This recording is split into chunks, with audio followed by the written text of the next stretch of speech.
Welcome करते हैं आपका अपने YouTube चैनल पे जिसका नेम है इकोनॉमिक्स हब। और आज की इस वीडियो में स्टूडेंट्स हम आपको कराएंगे इंडिविजुअल डिमांड फंक्शन के वो पॉइंट्स जो हमने प्रीवियस वीडियो में एक्सप्लेन नहीं किए थे।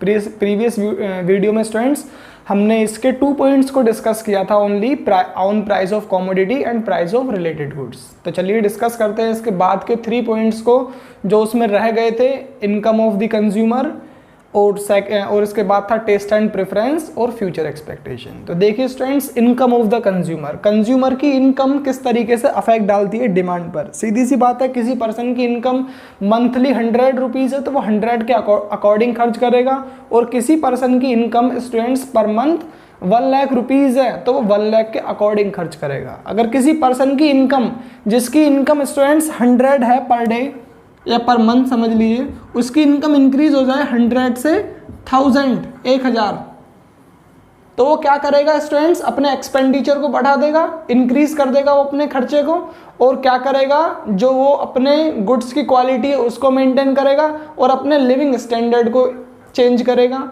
तो स्टूडेंट्स, इनकम का डिमांड के साथ में पॉजिटिव रिलेशन है। Income, there is a positive relation between income and demand, but in case of normal goods and luxury goods, there is a positive relation between income and demand in case of normal goods या फिर luxury goods। Students देखिए, income और demand का relation positive रहता है normal goods की case में, normal goods की कंडीशन में, लेकिन ऐसा भी हो सकता है कि उन दोनों में रिलेशन नेगेटिव भी बन जाए। वो बनता है स्टूडेंट्स आपका इंफीरियर गुड्स की कंडीशन में। अब आता है कि ये नॉर्मल गुड्स और इंफीरियर गुड्स क्या होते हैं। तो देखिए स्टूडेंट्स, नॉर्मल गुड्स वो गुड्स होते हैं जिनको consumer daily day to day life में परचेज करता है, कंज्यूम करता है। नॉर्मल गुड्स में आप ले लीजिए मिल्क, क्लोथ्स, ये नॉर्मल गुड्स हैं जिनको वो नॉर्मली परचेज करता है कंज्यूमर। तो स्टूडेंट्स, नॉर्मल गुड्स की डिमांड बढ़ेगी, जो वो अपने क्वालिटी उसको वो मेंटेन करेगा अगर कंज्यूमर की इनकम इंक्रीज होती है तब।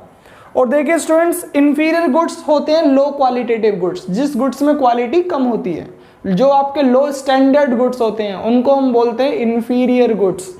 नॉर्मल गुड्स का स्टूडेंट्स प्राइस इफेक्ट नेगेटिव होता है, इनकम इफेक्ट पॉजिटिव होता है, और इंफीरियर गुड्स का प्राइस इफेक्ट पॉजिटिव होता है, इनकम इफेक्ट नेगेटिव होता है।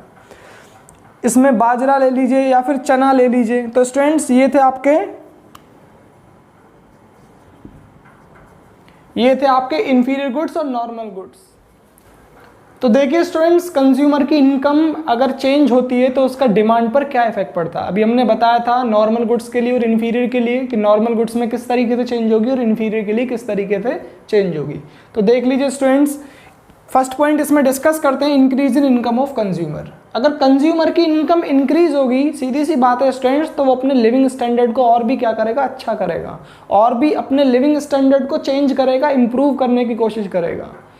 और जितने भी वो इंफीरियर गुड्स है, लो क्वालिटी के गुड्स को क्या कर देगा स्टूडेंट्स, इग्नोर कर देगा। वो परचेज किसको करेगा स्टूडेंट्स, जो हाई क्वालिटेटिव गुड्स होंगे, लग्जरी होंगे या फिर नॉर्मल गुड्स होंगे, उनको वो परचेज करेगा। तो देखिए students, increase in income of consumer affect the demand of commodity. Demand increase for normal goods and decrease for inferior goods. अगर कंज्यूमर की इनकम इंक्रीज होती है तो डिमांड इंक्रीज होगी किसकी, नॉर्मल गुड्स की, और डिक्रीज होगी स्टूडेंट्स इंफीरियर गुड्स की।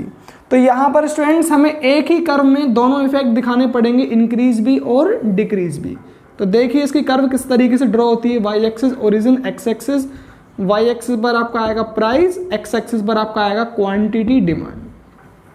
देखिए स्टूडेंट्स, जो डिमांड चेंज हो रही है वो इनकम के चेंज होने पर हो रही है। तो यहाँ पर कमोडिटी का प्राइस कैसा रहेगा, कांस्टेंट। कमोडिटी के प्राइस चेंज होने की वजह से डिमांड में चेंज नहीं आया, इनकम के चेंज होने की वजह से डिमांड में चेंज आया।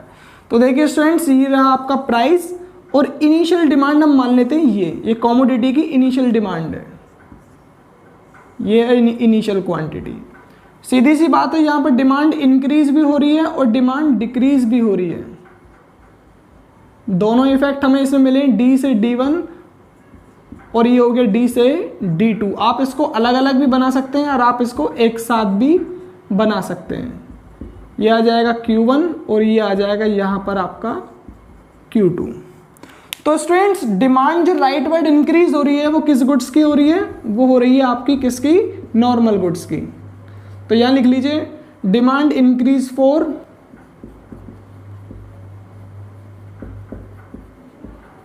Normal goods. और यहां पर आ जाएगा स्टूडेंट्स डिमांड डिक्रीज किसकी हो रही है, इंफीरियर गुड्स की। और ये डिमांड इंक्रीज डिक्रीज तब हो रही है जब कंज्यूमर की इनकम इंक्रीज हो रही है, तब demand decrease for inferior goods.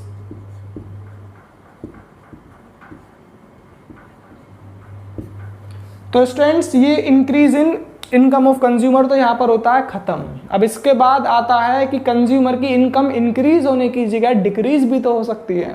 आज किसी पर्सन की income 1 lakh rupees per month है, अगर उसकी इनकम 1 लाख से हो जाए 50,000 तो उसकी डिमांड पर क्या इफेक्ट पड़ेगा? सीधी सी बात है, उसकी डिमांड क्या होने लगेगी स्टूडेंट्स, शिफ्ट होने लगेगी। उसकी डिमांड्स कम, पहले तो कम होगी और दूसरा शिफ्ट भी होगी किसी अनदर गुड्स पर। पहले जो उसकी गुड्स की क्वालिटी थी और अब जो वो गुड्स परचेज करेगा उनकी क्वालिटी में भी हमें चेंज मिलेगा देखने के लिए। तो देखिए students, decrease in income also affect the demand of A commodity, demand increase for inferior goods. अगर कंज्यूमर की इनकम डिक्रीज होती है तो वो लो क्वालिटी की तरफ क्या होगा, लो क्वालिटेटिव गुड्स की तरफ अट्रैक्ट होगा। तो स्टूडेंट्स डिमांड किसकी बढ़ेगी, इंफीरियर गुड्स की। Demand increase for inferior goods and decrease for normal goods. Students inferior goods की डिमांड यहाँ पर इंक्रीज होगी और नॉर्मल गुड्स की डिमांड यहाँ पर क्या होगी, डिक्रीज होगी। सेम यही कर्व बनेगी, लेकिन ये पॉइंट इधर आ जाएगा और ये पॉइंट उधर चला जाएगा। तो देखिए स्टूडेंट्स किस तरीके से इसकी कर्व ड्रॉ होती है। ये है आपका प्राइस, प्राइस यहाँ पर कांस्टेंट रहेगा क्योंकि इनकम के चेंज होने पर डिमांड चेंज हो रही है। ये प्राइस और ये क्वांटिटी डिमांड। स्टूडेंट्स ये है इनिशियल डिमांड, ये है क्वांटिटी और ये होता है आपका न्यू डिमांड। ये डिमांड राइट वर्ड शिफ्ट हो रही है तो डिमांड इंक्रीज हो रही है। दोनों इफेक्ट हमें इसमें दिखाएंगे देखने के लिए। स्टूडेंट जो डिमांड इंक्रीज हुई है वो किस गुड्स की हुई है, अंडरलाइन भी यहाँ पे की गई है रेड मार्कर से, demand increase for inferior goods. तो यहाँ पे आप साइड में लिख दीजिए demand increase for inferior goods.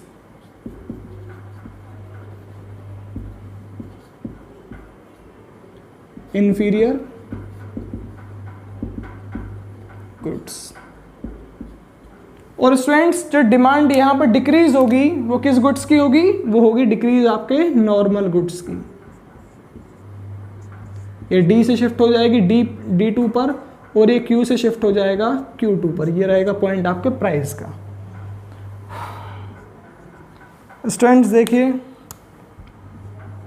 ये पॉइंट यहाँ शिफ्ट हो जाएगा आगे, यहाँ पर आपका demand decrease for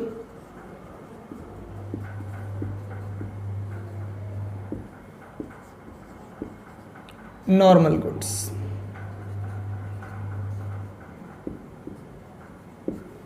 student demand किसकी डिक्रीज होगी, वो डिक्रीज होगी आपके नॉर्मल गुड्स की। तो स्टूडेंट्स ये पॉइंट यहां पर होता है आपका फिनिश।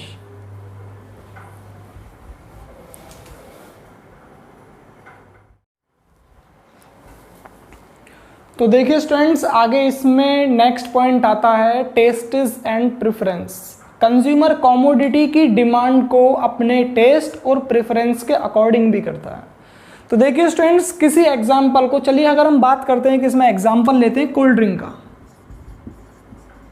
कोल्ड ड्रिंक, तो स्टूडेंट्स कोल्ड ड्रिंक के अंदर अलग अलग फ्लेवर हैं। किसी को थम्स अप पसंद है, किसी को मिरिंडा, किसी को पेप्सी, किसी को फ्रूटी पसंद है, किसी को माउंटेन ड्यू पसंद है। तो स्टूडेंट्स अलग अलग फ्लेवर उसके अंदर मिलते हैं कोल्ड ड्रिंक के अंदर। तो उनकी डिमांड कंज्यूमर अपने टेस्ट के अकॉर्डिंग करता है, जिसको जैसा पसंद है। सीधी सी बात है स्टूडेंट्स, जो कंज्यूमर जिस कमोडिटी को पसंद कर रहा है, उसे उसका टेस्ट अच्छा लग रहा है, वो उसकी डिमांड करेगा। तो वहां पर उस गुड्स के वो फेवर में होगा और उसकी डिमांड क्या होगी, इंक्रीज होगी। लेकिन यहाँ पर एक पॉइंट भी आता है कि अगर वो किसी गुड्स के फेवर में नहीं है, अगर वो उस गुड्स के अगेंस्ट में है, सीधी सी बात है, आपने कोई गुड्स परचेज किया, परचेज करने के बाद में आपने उसको यूज़ किया, यूज़ करने पर वो आपको अच्छा नहीं लगा, तो आप उस गुड्स को क्या नेक्स्ट टाइम परचेज करोगे? आप उस गुड्स को फ्यूचर में कभी भी परचेज नहीं करोगे। तो स्टूडेंट्स, आप उस गुड्स के अगेंस्ट में रहोगे तो उसकी डिमांड क्या होगी? डिक्रीज होगी। तो देखिए students, demand for a commodity affect by their taste fashion, fashion से भी, फैशन के अकॉर्डिंग भी फैशन आउट हो गया तो demand decrease. Fashion, latest fashion में चल रही है कोई कमोडिटी तो उसकी डिमांड इंक्रीज होगी। इसमें प्रेफरेंस होता है स्टूडेंट्स लत, कंज्यूमर अपनी लत के अकॉर्डिंग, प्रेफरेंस के अकॉर्डिंग भी, कोई स्मोकिंग करता है, कोई ड्रिंक करता है, हार्ड ड्रिंक करता है, तो उसके अकॉर्डिंग भी उसकी डिमांड इंक्रीज और डिक्रीज होती है। आपके कोई कमोडिटी प्रेफरेंस में है तो आप उसकी डिमांड करोगे, सीधी सी बात, अगर नहीं है तो आप उसकी डिमांड नहीं करोगे। तो देखिए student, the consumer is in favour of commodity, अगर कंज्यूमर किसी कमोडिटी के फेवर में है तो उसकी डिमांड इंक्रीज होगी, अगर फेवर में नहीं है, उसके अगेंस्ट में है तो उसकी डिमांड डिक्रीज होगी। बस इस पॉइंट में यही है। तो देखिए स्टूडेंट्स, यहाँ पर कंज्यूमर की डिमांड चेंज हो रही है किसकी वजह से? उसके टेस्ट एंड प्रेफरेंस की वजह से। प्राइस अभी भी उस गुड्स का जो पहले था आज भी वही है, प्राइस में कोई चेंज नहीं है। तो स्टूडेंट्स, प्राइस हमने लिया है यहाँ पर कांस्टेंट, ये हो गई उसकी डिमांड, इनिशियल डिमांड, और ये इनिशियल क्वांटिटी। अब देखिए स्टूडेंट्स, जो डिमांड चेंज होगी, डिमांड इंक्रीज होगी जब कंज्यूमर उस गुड्स के फेवर में होगा तब। तो डिमांड ये हो गई आपकी राइट वर्ड इंक्रीज, डी से D1, ये हो गया ई पॉइंट, और इसको यहाँ पे लिख लीजिए E1। स्टूडेंट्स, ये राइट वर्ड जो इंक्रीज हुआ है, the consumer is in favour of commodity, तो यहां पे लिख लीजिएगा कि कंज्यूमर फेवर है किसी कमोडिटी के, वो उस कमोडिटी के फेवर में है तभी वो उसको इन फ्यूचर में परचेज भी करेगा। और डिमांड स्टूडेंट्स डिक्रीज होगी, लेफ्ट वर्ड, और डिक्रीज तब होगी इस पॉइंट में जब कंज्यूमर उस गुड्स के अगेंस्ट में होगा तब। ये Q2 और ये आपका E2। स्टूडेंट्स, प्राइस कांस्टेंट रहेगा, इसमें लिख लीजिएगा against the commodity, consumer commodity के अगेंस्ट में, गुड्स के अगेंस्ट में, उसको वो गुड्स पसंद नहीं आया तो इन फ्यूचर में वो स्टूडेंट्स उस गुड्स की डिमांड नहीं करेगा। तो स्टूडेंट्स, ये पॉइंट यहाँ पर होता है आपका कंप्लीट।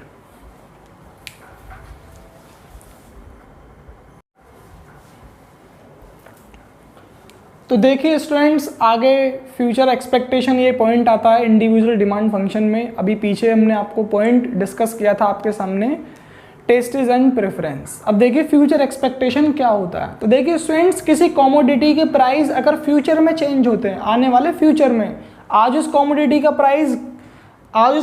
का जो प्राइस है उससे फ्यूचर में प्राइस उसका इंक्रीज भी हो सकता है और डिक्रीज भी हो सकता है, लेकिन जो उसकी करंट डिमांड है, आज जो डिमांड है उसमें चेंज आ जाता है उसके फ्यूचर में प्राइस चेंज होने की वजह से। अब देखिए ये पॉइंट है क्या। सपोज कीजिए स्टूडेंट्स, एक मोबाइल फोन है, उसकी आज में जो करंट में उसका प्राइस है वो कितना है? 1 लाख रुपीज। अब जिन कंज्यूमर के वो बजट में था उन्होंने उसको परचेज कर लिया, और जिसके बजट में नहीं था अब वो तो ये सोच रहे होंगे कि इसका फ्यूचर में प्राइस अगर कम होगा तभी हम इसको परचेज करेंगे। उनका बजट था 60,000 का, 2 या 3 साल बाद उसका प्राइस हो गया स्टूडेंट्स कितना? 60,000, 60,000 रुपये। तो सीधी सी बात है, फ्यूचर में उसका प्राइस ड्रॉप हुआ तब कंज्यूमर ने उसको परचेज किया, मतलब फ्यूचर में उसकी डिमांड बढ़ेगी, करंट में डिमांड क्या हो गई? डिक्रीज। तो स्टूडेंट्स, ये कंसेप्ट है आपका इस तरीके से कुछ। तो देखिए students, future expectation of consumer also affect the demand of commodity, उसकी कमोडिटी की डिमांड में अफेक्ट होता है फ्यूचर एक्सपेक्टेशन से। Price rise in near future, अगर आपको, अच्छा स्टूडेंट्स, बीच में भी एक प्रॉब्लम हो गई थी सॉल्ट के साथ में, किसी ने ये रूमर फैला दी कि जो उसका सॉल्ट है उसका स्टॉक खत्म हो गया है और कम से कम 1-2 साल तक इसका सॉल्ट की सप्लाई नहीं हो पाएगी। तो स्टूडेंट्स, पीपल ने क्या किया था, कंज्यूमर ने सॉल्ट का किसी ने 10 पैकेट, किसी ने 20 पैकेट स्टॉक करना स्टार्ट कर दिया। ये एक बेटर एग्जांपल है इस पॉइंट के लिए, देख लीजिए। सॉल्ट का प्राइस वहां पर मैटर नहीं है, वहां पर स्टॉक मैटर है, कंसेप्ट थोड़ा यही आता है। तो वहां पर जो कंज्यूमर ने करंट डिमांड थी वो क्या कर दी थी? इंक्रीज कर दी थी फ्यूचर एक्सपेक्टेशन को देखकर। तो देखिए students, price rise in near future, अगर प्राइस किसी कमोडिटी का फ्यूचर में बढ़ेगा तो कंज्यूमर उसको आज ही कंज्यूम करने की कोशिश करेगा, फ्यूचर में उसको खरीदेगा, जब उसका प्राइस महंगा होगा कम खरीदेगा, डिमांड कम हो जाएगी। लेकिन स्टूडेंट्स, जो करंट डिमांड है कमोडिटी की वो इंक्रीज हो जाएगी अगर कंज्यूमर को ये पता चल जाए कि इस कमोडिटी का प्राइस फ्यूचर में इंक्रीज होने वाला है तब। तो सीधी सी बात है, फ्यूचर में उस कमोडिटी की डिमांड कम होगी और करंट में आज स्टूडेंट्स उसका प्राइस आज चेंज नहीं हुआ है, कब चेंज होगा? फ्यूचर में। तो आज उस कमोडिटी की डिमांड क्या हो गई? इंक्रीज हो गई। सेम इसका रिवर्स पॉइंट है, price fall in near future. अगर फ्यूचर में आपको लग रहा है कि ये गुड्स कल को और सस्ता हो जाएगा तो आप इसको आज क्यों खरीदोगे? आप इसको कल खरीदोगे जब ये सस्ता हो जाएगा तब। तो सीधी सी बात है स्टूडेंट्स, आज आप नहीं खरीदोगे तो करंट डिमांड क्या होगी? फॉल। फ्यूचर में डिमांड क्या होगी? इंक्रीज होगी। तो देख लीजिए स्टूडेंट्स, प्राइस करंट में कांस्टेंट रहेगा, फ्यूचर में चेंज रहेगा। तो हम इसकी डिमांड कर बना रहे हैं, वो करंट एस्पेक्ट को देख के बना रहे हैं, तो प्राइस यहां पर रहेगा कांस्टेंट। ये हो गई कमोडिटी की इनिशियल डिमांड और ये हो गई क्वांटिटी, और ये इसको पॉइंट को मान लीजिए ई पॉइंट। स्टूडेंट्स, डिमांड इंक्रीज कब होगी? करंट डिमांड, जब आपको ये पता चल जाए कि इसकी फ्यूचर में प्राइस बढ़ने वाला है तब। तो डिमांड शिफ्ट हो जाएगी डी से D1 पर। तो स्टूडेंट्स, इसमें लिख लीजिए price rise in near future या price rise in future.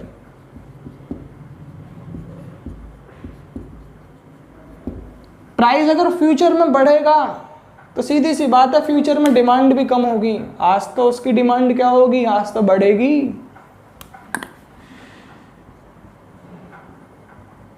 D से D2 पर शिफ्ट होगी